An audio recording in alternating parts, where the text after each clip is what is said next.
कहते हैं पति पत्नी का जो रिश्ता होता है वह कच्चे धागे पर टिका होता है और जब भी कोई तीसरा इस रिश्ते के बीच आता है तो अक्सर रिश्ता टूटकर बिखर जाया करता है। आज की कहानी में कुछ ऐसा ही है। एक व्यक्ति शाम के 4 बजे अपने घर पर पहुंचता है कुछ नाश्ता करने के लिए, तो देखता है कि दरवाज़ा जो है वह खुला हुआ है।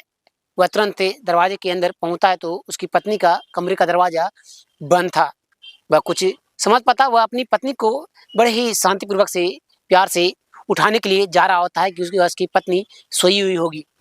जैसे ही कमरे के पास पहुँचता है, तो कमरे का दरवाज़ा था वह हल्का-सा खुला हुआ था और जैसे ही कमरे के अंदर वह व्यक्ति झाँकता है, उसके पैर तले की ज़मीन खिसक जाती है। जब आप इस कहानी को सुनोगे तो आपके पैर तले भी ज़मीन खिसक जाने वाली है। सो नमस्कार, आदाब, सत श्री अकाल दोस्तों, मैं करणराज। ये घटना है बिहार के सहरसा की।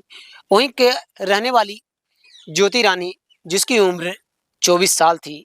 ज्योति रानी जो कि इंटर की पढ़ाई कर वह अपने माता-पिता के साथ घर में ही रहा करती और थोड़े बहुत वह कभी-कभार बाज़ार घूमने के लिए चली जाया करती। ज्योति रानी के जो माता-पिता थे, वह खेती-बाड़ी किया करते और उससे ही जो भी कुछ पैसे आते, ज्योति रानी के माता-पिता बड़ी खुशी से अपने घर परिवार को चला रहे होते हैं।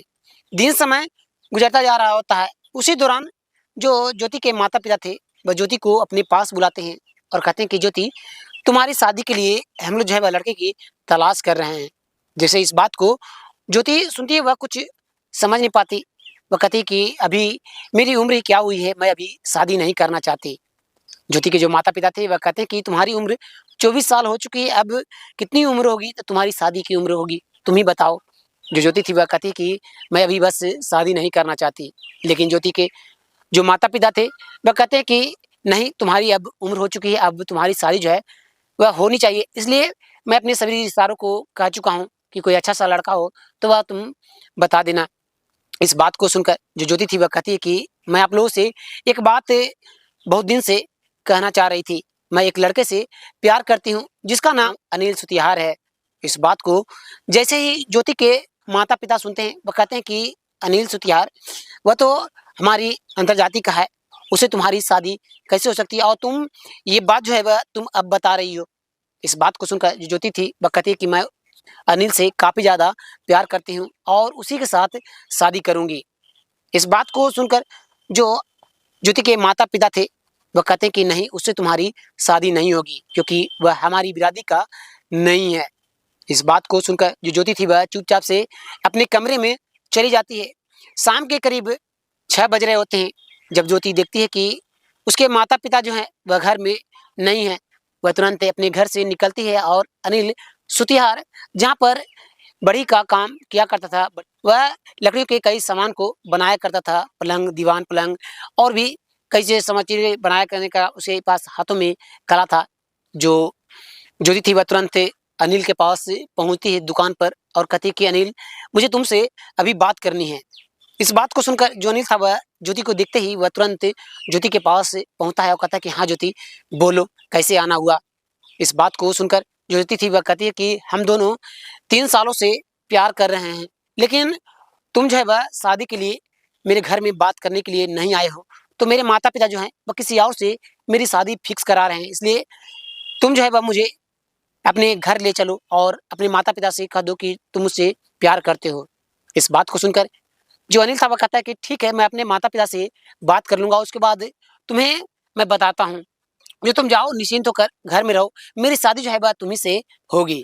इस बात को सुनकर ज्योति मुस्कुराती है और कुछ देर बातचीत करने के बाद ज्योति वापस अपने घर को चली जाती है। करीब 2 दिन बीत जाने के बाद जो ज्योति थी वो वापस से अनिल के दुकान पर पहुँचती है और कहती है, क्या तुम अपने माता-पिता से हम दोनों के बारे में बात की या नहीं? जो अनिल था वह कहता है कि मेरे माता-पिता जो है वह शादी के लिए नहीं मान रहे हैं। वह कह रहे हैं कि तुम दोनों की जाति जो है वह अलग-अलग है, इसलिए तुम दोनों की शादी नहीं हो सकती। अब जो है वह हम दोनों को ही कुछ सोचना पड़ेगा। इस बात को सुनकर जो ज्योति थी वह कहती है कि हम दोनों यहाँ से कहीं दूर चले जाते हैं और शादी कर लेंगे।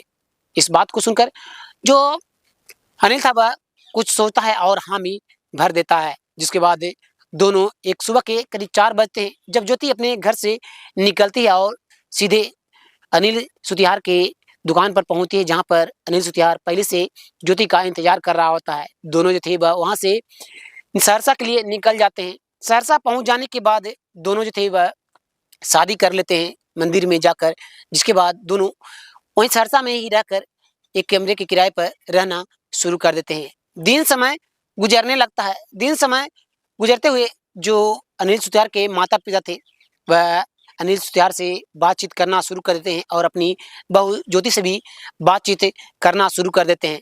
धीरे-धीरे अनिल सुतियार भी अपने माता-पिता से बड़े ही प्यार से बातचीत करना शुरू कर देता है। जो अनिल सुतियार के माता-पिता थे, वह कहते हैं कि बेटे 3 साल हो चुके हैं, तुम जो है वह बहू को लेकर शहर में रह रहे हो और इधर-उधर कंपनी में काम कर रहे हो। तुम अपनी दुकान पर वापस चले आओ, अपनी दुकान पर ही काम करो, इधर-उधर काम करने से अच्छा है कि खुद का तुम बिज़नेस अपना करो। जो अनिल सुतियार था जैसे ही अपने माता-पिता की इस बात को सुनता है, वह काफ़ी ज़्यादा खुश हो जाता है और वह तुरंत वापस अपने गाँव पहुँचता है और अपने माता-पिता के पास रहना शुरू कर देता है। जो ज्योति थी वह भी अपने सास-ससुर के साथ बड़ी ही खुशी से रहना शुरू कर देती है। जो भी ज्योति के सास-ससुर कहते, ज्योति बड़े ही अपने सास-ससुर की बातों को माना करती, हर काम को वह करने में हमेशा आगे रहा करती। घर के कोई काम जो था वह अनिल सुतियार के माँ को करने नहीं दिया करती। दिन समय गुजरता हुआ जा रहा होता है।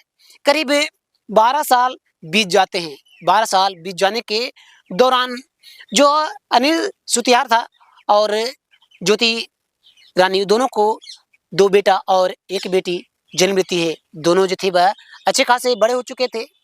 जो अनिल सुतियार था वह बड़े ही मन लगन से अपनी दुकान पर समय अनुसार सुबह को निकलता और रात के 9 बजे पहुँचा करता। उस दौरान जो अनिल सुतियार के माता-पिता थे, वह इस दुनिया को छोड़कर चले जा चुके थे। जिसके बाद अनिल सुतियार अपनी पत्नी और अपने बच्चों के साथ बड़ी खुशी से ज़िंदगी व्यतीत कर रहा होता है। 16 दिसंबर 2024 के शाम के करीब 4 बज रहे होते हैं।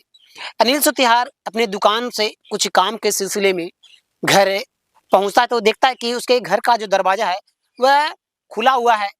वह कुछ समझ नहीं पाता, वह इधर-उधर देखता है, तो उसके जो बच्चे थे वह सभी ट्यूशन क्लासेस पढ़ने के लिए गए हुए थे। वह चुपचाप से घर के अंदर दाखिल करता है, तो देखता है कि उसके घर में कोई भी नहीं है। जो उसकी पत्नी है वह भी कहीं दिखाई नहीं पड़ रही। वह बड़े ही खुशी से अपनी पत्नी के बारे में तरह-तरह की बातों को सोचता हुआ मुस्कुराकर अपनी पत्नी के कमरे की ओर आ रहा होता है। जैसे ही अपनी पत्नी के कमरे के पास पहुँचता है, तो उसकी पत्नी के कमरे से किसी व्यक्ति और उसकी पत्नी की आवाज़ें आ रही होती है। वह कुछ समझ नहीं पाता और वह तुरंत कमरे के दरवाजे को जैसे ही हाथ लगाता है, दरवाज़ा खुल जाता है। अनिल सुतियार जैसे ही कमरे के अंदर दाखिल करता है, वह देखता है कि उसकी पत्नी ज्योति और उसी के गाँव का रहने वाला व्यक्ति ब्रजेश राम, जो कि दोनों जो है वह आपत्तिजनक स्थिति में हैं। जैसे ही इस दृश्य को अनिल सुतियार देखता है, वह काफ़ी गुस्से में हो जाता है और वह तुरंत अपनी पत्नी के पास पहुँचता है और तुरंत दोनों से मारपीट करना शुरू कर देता है। उस आवाज़ को सुनकर जो गाँव के आस-पास के जो सभी लोग थे, वह तुरंत सभी गाँव वाले पहुँचते हैं। जो अनिल सुतियार था वह गाँव वालों के सामने सारी बातों को बताता है, जिसके बाद अनिल सुतियार कहता है कि ज्योति रानी की शादी जो है वह ब्रजेश से राम से करा देनी चाहिए। इस बात को सुनकर जो गाँव वाले थे, वह तुरंत हामी भर देते हैं और वहीं के पास के मंदिर में ले जाकर उन दोनों की शादी करा दी जाती है। जिसके बाद तुरंत उन्हीं गाँव वालों में से बैजनाथपुर थाने में कॉल कर देती है। बैजनाथपुर थाने के जो पुलिसकर्मी थे, वह तुरंत उस गाँव में पहुँचते अनिल सुतियार के घर पर और सारी बातों से अवगत होना शुरू होते हैं। जो पुलिस थी वह अनिल सुतियार और ज्योति रानी और ब्रजेश राम से पूछताछ करना शुरू करती है कि आखिर बात क्या है? आखिर ये कहानी कैसे यहाँ तक पहुँची?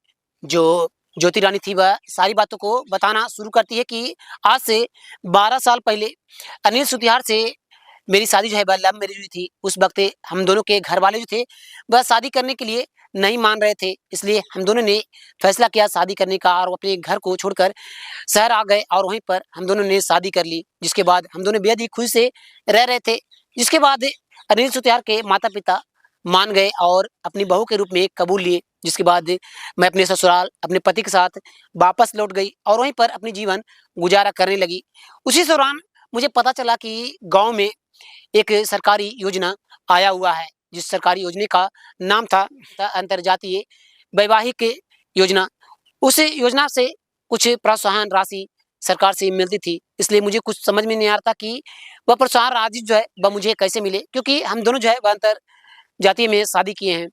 इस चीज़ को सोचकर जो ब्रिजेश राम है, जो कि पूर्व पहले बार था, उससे मेरी बात हुई और वह सरकारी के काम में मेरा साथ दिया, सरकारी योजनाओं से मुझे लाभ दिलाने लगा। इसके बाद हम दोनों में अक्सर एक दूसरे से फ़ोन पर बातचीत होने लगी और एक दूसरे से हम दोनों प्यार करने लगे।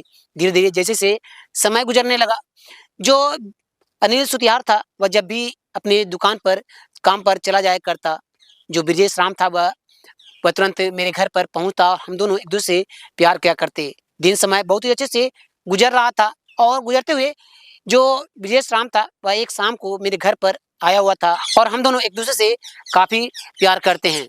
इस बात को सुनकर जो पुलिस थी, वह तुरंत वहीं पर शपथ पेपर पर उन दोनों के सिग्नेचर को लगाती है, जिसके बाद जो ज्योति रानी थी, वह ब्रिजेश राम के साथ जीवन गुज़ारने के लिए पुलिस के सामने कबूल करती है। जिसके बाद अनिल सुतियार जो था, वह तुरंत अपनी पत्नी ज्योति रानी को तलाक के पेपर पर सिग्नेचर कर देता है। जिसके बाद अनिल सुतियार अपने तीनों बच्चों के साथ खुशी से रहना शुरू कर देता है और ज्योति रानी ब्रिजेश राम के साथ वह ब्रिजेश राम के घर पर चली जाती है। पुलिस इस मामले को सुलझाकर वह वापस थाने पहुंच जाती है।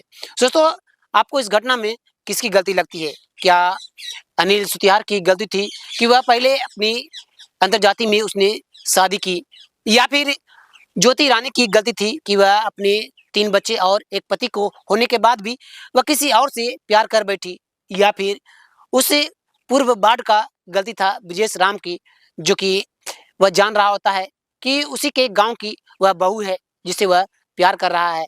आपको किसकी गलती लगता है? कमेंट कर ज़रूर बताइएगा। फिर मिलते हैं एक और सच्ची घटना के साथ। तब तक के लिए धन्यवाद। जय हिंद।